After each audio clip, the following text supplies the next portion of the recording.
The name of Konark comes from the combination of Sanskrit words Kona means corner or angle and Ark means the sun, in reference to the temple which was dedicated to the sun god Surya. The Konark Sun Temple is a 13th century Hindu temple dedicated to the sun god. Shaped like a giant chariot, the temple is known for the exquisite stone carvings that cover the entire structure. It is the best known tourist destination in Odisha and has been a World Heritage Site since 1984.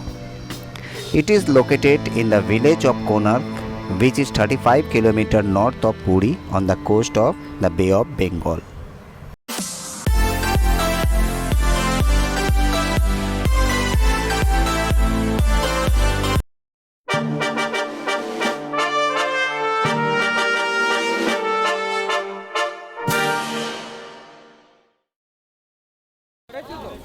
Hello friends, এবার আমরা কোনার্ক টেম্পলের মধ্যে প্রবেশ করেছি। Guide আমাদেরকে কোনার্ক টেম্পলের দিকে নিয়ে এসেছে। কোনার্ক সূর্য মন্দিরটি নির্মাণ করা হয়েছিল চন্দ্রভাগা নদীর তীরে, কিন্তু কালের বিবর্তনে নদীটির গতিপথ বেঁকে যায়, ফলে মন্দির থেকে নদীটির দূরত্ব বর্তমানে কয়েক কিলোমিটারের মতো। এটি নির্মাণ করা হয় কলিঙ্গ স্থাপত্যশৈলী অনুসরণ করে। পূর্ব দিকে মুখ করে রাখা হয়েছে এর প্রবেশদ্বার এবং দেবতার আসন বেদি, ফলে প্রতিদিন ভোরবেলায় সূর্যের প্রথম আভা সরাসরি দেবতাকে ছুঁয়ে যায়। ভারতবর্ষের বাইরে থেকে আনা খান্ডেলাইট পাথরে নির্মাণ কার্য সম্পন্ন করা হয়। অন্যদিকে পুরো মন্দিরে রয়েছে 12 জোড়া নিখুঁত সূর্য ঘড়ি, যেগুলো দিয়ে মিনিট পর্যন্ত সঠিকভাবে হিসাব করা যায়। কোনার্ক সূর্য মন্দিরের 12 জোড়া রথের চাকার প্রত্যেকটি এক একটি সূর্য ঘড়ি।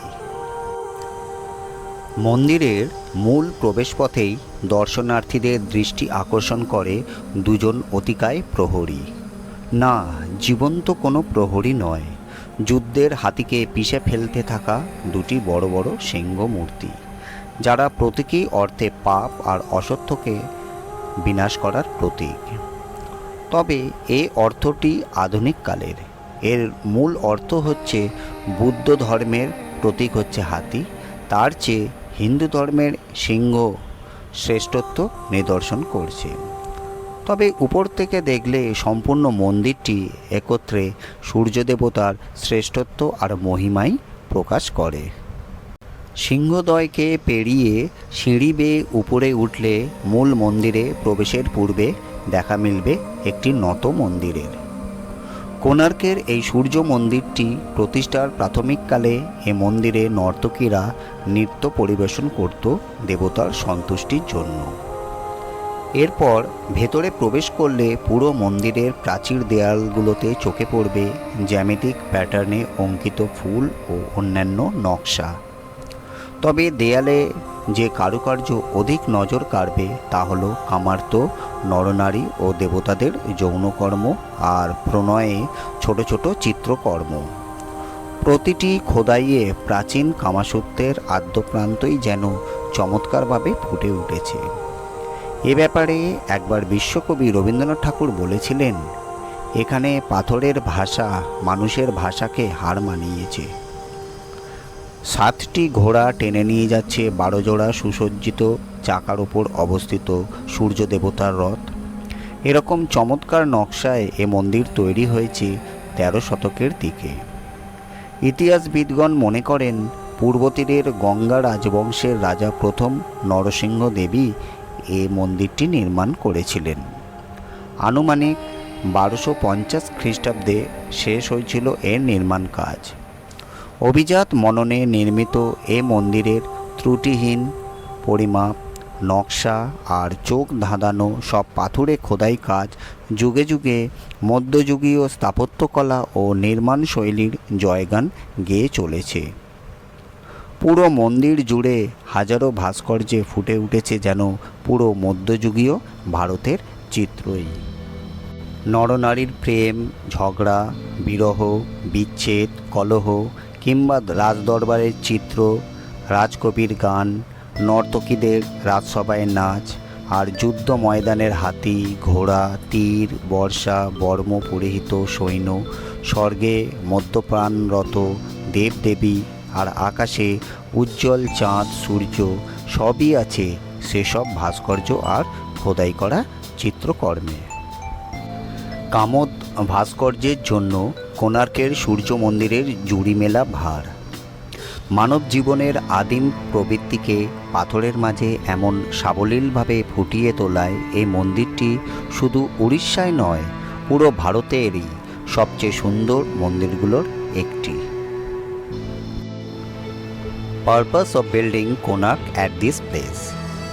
The beauty of the sunrise and the roaring voice of the sea charmed Narasimhadeva since his early life. The river Chandrabhaga, which is now dead, was once flowing within a mile to the north of the temple site and was joining the sea. On its banks existed flourishing towns and important trading centers. Trade was carried on with foreign countries as well by sea routes, as there was no better communication other than the river in those days. Narasimhadeva had preferred the place for his proposed temple, for not only enabling him to bring his building materials from different places by the said river, but the sanctity of the was also considered by him. In this connection, there is an interesting legend which says that once Samba, the son of Sri Krishna, incurred the displeasure of Narada, who revenged himself by getting Samba afflicted with leprosy.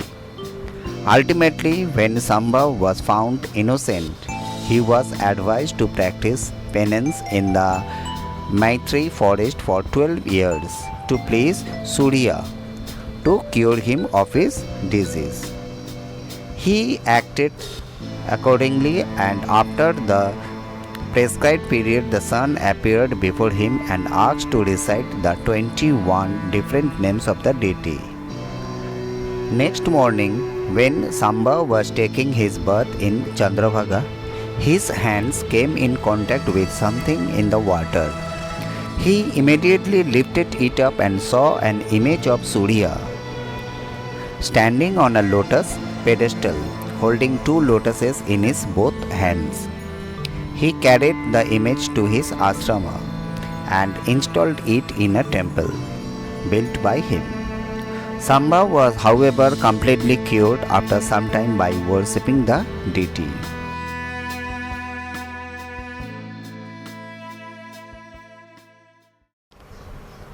পুরীর জগন্নাথ মন্দিরের পাশাপাশি কোণারকের সূর্য মন্দিরও ওড়িশার একটি অতি জনপ্রিয় ভ্রমণস্থল। ভগ্নপ্রায় হলেও এই মন্দিরটি এখনও দর্শকদের মধ্যে বিস্ময় জানায়। কে কবে এই মন্দির তৈরি করে গিয়েছিল তা নিয়ে এখনও নিঃসন্দেহ নন অনেকেই। পুরাণ মতে শ্রীকৃষ্ণের পুত্র শাম্ব এই মন্দির তৈরি করিয়েছিলেন। আবার ইতিহাস অনুসারে প্রথম নরসিংহদেব এই মন্দির তৈরি করিয়েছিলেন। তবে এই মন্দিরের সাথে যুক্ত রয়েছে আরও একটি রহস্য। কেন প্রাচীনকালে এই মন্দিরকে ব্ল্যাক প্যাগোডা বলা হতো? সমুদ্রযাত্রীরা এই মন্দিরটিকে ব্ল্যাক প্যাগোডা হিসাবে ডাকতেন, যার কারণ হিসাবে বিশ্বাস করা হয় এই মন্দির জাহাজ টেনে নিয়ে ধ্বংস করে দিত। এর পিছনে প্রচুর পৌরাণিক কাহিনী প্রচলিত রয়েছে। কথিত আছে যে এই মন্দিরের চূড়ায় একটি 52 টন চুম্বক ছিল, যা জাহাজকে তীরের দিকে টেনে এনে ধ্বংস করে দিত। এই চুম্বকের মারণ শক্তির জন্যই একে ব্ল্যাক প্যাগোডা ডাকা হতো। বলা হয় নাবিকরা এই চুম্বকটি ধ্বংস করেন। বিভিন্ন সময়ে মন্দিরের বিভিন্ন অংশ ক্ষয়প্রায় হয়েছে। সেগুলো নিয়ে রয়েছে একটি মুখরোচক গল্প, যা যুগে যুগে এই মন্দিরের পুরোহিতদের মুখে মুখে চলে আসছে। গল্পটি একটি শক্তিশালী চুম্বকের। বলা হয় সূর্য মন্দিরের ঠিক মাথায় ছিল একটি অত্যধিক শক্তিশালী এবং বড় চুম্বক। এর চারপাশের দেওয়ালে ছিল তুলনামূলকভাবে কম শক্তির চুম্বক। ফলে ক্রেনদের চুম্বকটির আকর্ষণে পুরো মন্দিরের কাঠামো ভারসাম্যপূর্ণ থাকত। কিন্তু ঝামেলা বাঁধে মন্দিরের অদূরে চন্দ্রভাগা নদীতে জাহাজের চলাচলের ক্ষেত্রে। এ চুম্বক এত শক্তিশালী ছিল যে এর কারণে নদীতে যাতায়াত করা বাণিজ্যিক জাহাজগুলোর কম্পাস দিক নির্ণয়ে ভুল করত। কোনো জাহাজ তো ডুবেই যেত। এ কারণে মুসলিম বণিকরা একবার কোণার্কে জাহাজ ভিড়িয়ে ছিনিয়ে নেয় মন্দিরের মাথার বড় চুম্বকটি, আর তাতেই ভারসাম্য হারিয়ে ধসে পড়ে মন্দিরটি। এর চেয়ে দুর্বল আরেকটি গল্প প্রচলিত রয়েছে, সেটি কালা পাহাড়কে নিয়ে। 15 শতকে কালা পাহাড়ের আক্রমণে কোণার্ক সূর্য মন্দির একবার ধসে পড়েছিল বলে দাবি একটি ছোট্ট অংশে।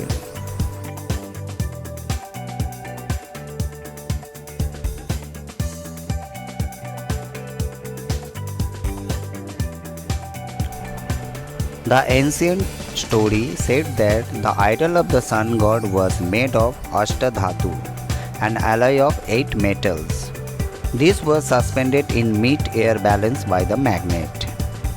King Narasimha Deva once determined the deadline for the completion of the temple, and if the workers could fail to do it, then he had declared to behead all 12,000 workers. The temple was completed in time except for the crown stone, which is Dadhinauti. There were some problems occurring while the workers were trying to install Dadhinauti, and it used to fall down, all hence they were not able to complete the work. On the second last day of the deadline, which is declared by King Narasimha Deva, the chief architect Bisu Maharana had already gone into a depression, since he realized that the king Narasimha Deva was going to kill all 12,000 men who had worked day and night without meeting their families, and 12,000 families were going to get destroyed in one day. Suddenly he saw a young boy around 12-year-old coming in search of him. The boy's name was Dharmapada. The boy came and told Bisu Maharana that he was his son. Bisu Maharana was shocked because he had never seen his son since his son was 12 years old, and all this while he was there busy in the work of the temple. He got really elated seeing his son for the first time, and the father and son had some moments of delight. But after some time, Bishu Maharana gave some sad news to Dharmapada. That was the king is going to kill all of the 12,000 workers, since they were not able to build the temple in time. The 12-year-old boy Dharmapada surprised everyone to installing the Dadhinauti, and the problem in hand was solved. But everybody started discussing that if King Narasimha Deva one gets to know that a 12-year-old boy was the person responsible for the success of the work rather than the 12,000 experienced workers, then anyway the king would kill them all. So the Dharmapada decided to sacrifice his life by jumping from the top of the temple in the Chandrabhaga river and save the 12,000 workers from getting beheaded.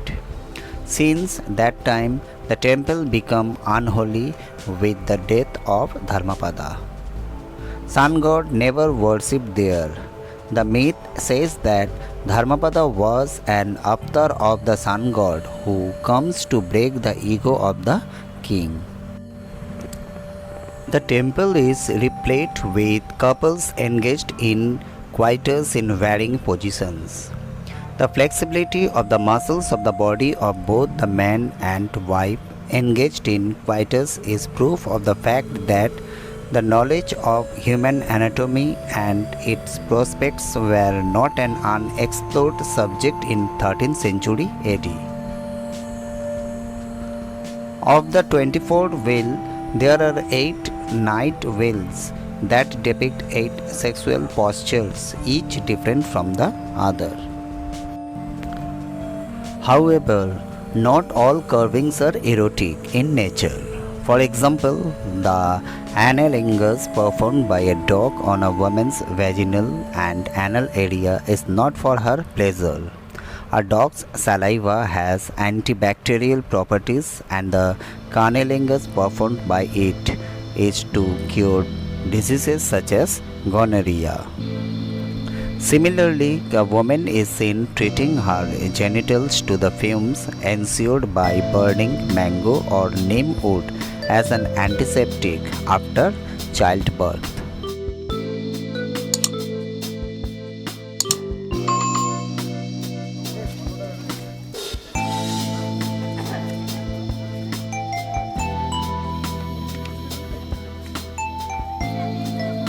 ওই যে সূর্যদেবের মন্দিরটা, ওই যে সিঁড়ি দিয়ে ওপরে ওঠা, সব বন্ধ করে দিল। উঠেছিলাম।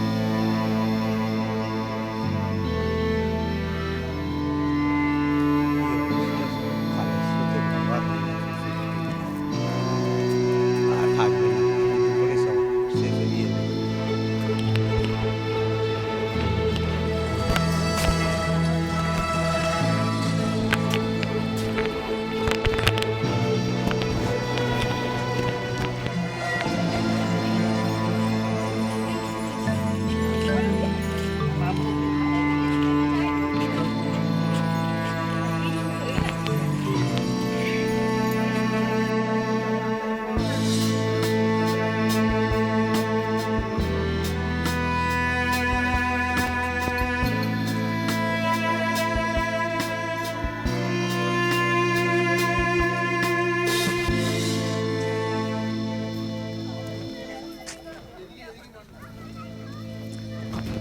অন্ধকার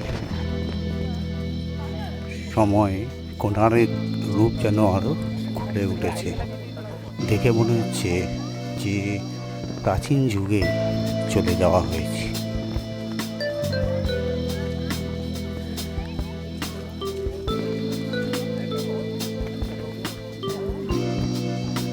আজকের এই স্থাপত্য শৈলীর এই পরিণতি কালের সাথে সাথে যেন এটি অবিলীন হয়ে যাচ্ছে।